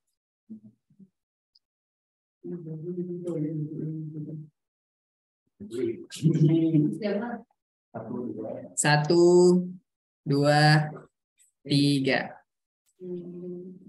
Boleh sekali lagi. Satu, dua, tiga.